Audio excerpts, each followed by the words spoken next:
بسم اللہ الرحمن الرحیم۔ ناظرین، تذکرہ اہل بیت کا دوسرا فائنل ایپیسوڈ۔ اما بعد فاعوذ باللہ من الشیطان الرجیم، بسم اللہ الرحمن الرحیم۔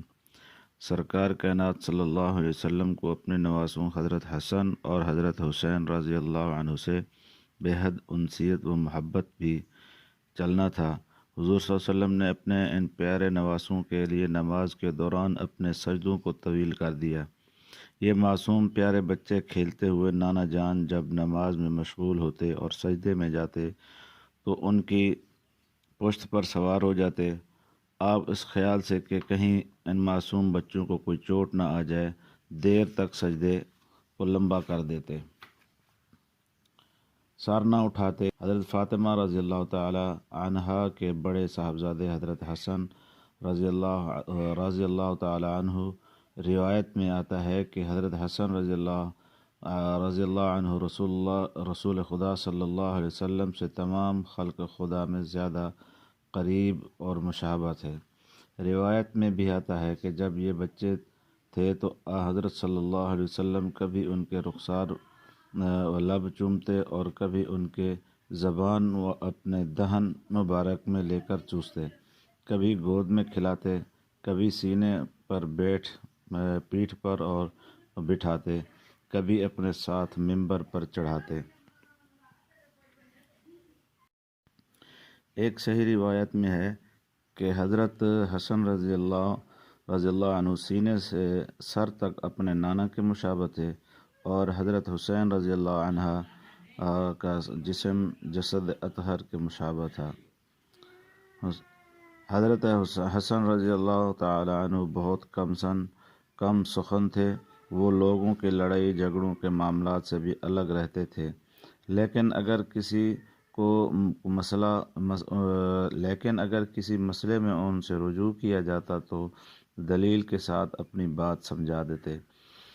حضرت حسن اور حضرت حسین رضی اللہ تعالی عنہ کے متعلق یہ بھی روایت ملتی ہے کہ آپ دونوں جنتیوں کے سردار ہوں گے۔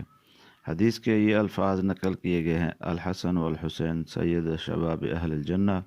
حضرت ابن عباس رضی اللہ عنہ سے روایت ہے کہ ایک بار رسول اللہ صلی اللہ علیہ وسلم اپنے دوش مبارک پر اپنے نواسے کو لیے ہوئے جا رہے تھے تو ایک شخص نے کہا، صاحبزادے بڑی اچھی سواری پر بیٹھے ہو۔ رسول اللہ صلی اللہ علیہ وسلم نے فرمایا، اور سوار بھی بہترین ہے۔ حضرت فاطمہ رضی اللہ تعالی عنہ کے دوسرے صاحبزادے حضرت حسین رضی اللہ تعالی عنہ 4 ماہ میں پیدا ہوئے، ہجری میں پیدا ہوئے۔ رسول اکرم صلی اللہ علیہ وسلم نے شہد چٹایا اور نو مولود کے دہن کو اپنے مبارک زبان سے تر کیا، دعاؤں سے نوازا اور بچے کا نام حسین رکھا۔ حضرت ابو ایوب انصاری رضی اللہ عنہ کی ایک روایت میں ملتا ہے کہ انہوں نے فرمایا کہ ایک روز میں رسول اللہ صلی اللہ علیہ وسلم کی خدمت میں حاضر ہوا۔ حسن اور حسین رضی اللہ عنہ دونوں آپ کے سینہ مبارک پر چڑھے کھیل رہے تھے۔ میں نے عرض کیا، یا رسول اللہ صلی اللہ علیہ وسلم، کیا ان دونوں سے آپ اس درجہ محبت کرتے ہیں؟ فرمایا، کیوں نہیں، یہ دونوں دنیا میں میرے پھول ہیں۔ ایک روایت ہے رسول اللہ صلی اللہ علیہ وسلم نے فرمایا، حسن و حسین جوانان جنت کے سردار ہیں۔ دوسری روایتوں میں بھی آتا ہے کہ ایک بار رسول اللہ صلی اللہ علیہ وسلم نے حسین رضی اللہ عنہ کے رونے کی آواز سنی تو ان کی والدہ سے کہا، کیا تم کو معلوم نہیں کہ ان کے رونا مجھے غمگین کر دیتا ہے؟ جس طرح محبت و شفقت کا معاملہ سردار انبیاء صلی اللہ علیہ وسلم کا اپنے اہل بیت کے ساتھ تھا، اسی طرح اہل بیت کا بھی آپ صلی اللہ علیہ وسلم کے ساتھ تعلق اور آپ کی راحت رسانی کے لیے فکر مندی کا ملتا ہے۔ روایت میں آتا ہے کہ ایک دن رسول اللہ صلی اللہ علیہ وسلم کے گھر فاقہ تھا۔ حضرت علی رضی اللہ عنہ کو یہ معلوم ہوا تو وہ کسی مزدوری کی تلاش میں گھر سے نکل پڑے تاکہ اس سے اتنا مل جائے کہ رسول اللہ صلی اللہ علیہ وسلم کی ضرورت پوری ہو جائے۔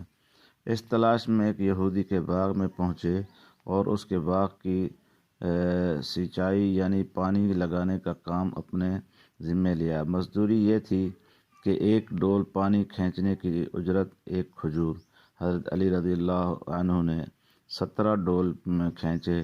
یہودی نے انہیں اختیار دیا کہ جس نوع کی کھجوریں چاہے لے لے۔ حضرت علی رضی اللہ عنہ نے اپنی طے شدہ مزدوری کے مطابق 17 اجوا کھجور لے لیں اور رسول اللہ صلی اللہ علیہ وسلم کی خدمت میں پیش کر دی۔ حضور صلی اللہ علیہ وسلم نے کھجوریں دیکھ کر فرمایا، جناب یہ کہاں سے لائے؟ حضرت علی رضی اللہ عنہ نے عرض کیا، اے اللہ کے رسول، مجھے پتہ لگا کہ آج آپ کے یہاں فاقہ درپیش ہے، اس لیے کسی مزدوری کی تلاش میں نکل گیا تھا کہ کچھ کھانے کا سامان لا سکوں۔ رسول اللہ صلی اللہ علیہ وسلم نے فرمایا، تم کو اللہ اور اس کے رسول کی محبت نے اس پر آمادہ کیا تھا۔ حضرت علی رضی اللہ عنہ نے عرض کیا، جی ہاں یا رسول اللہ۔ اللہ یہ تھا ایک دوسرے سے تعلق۔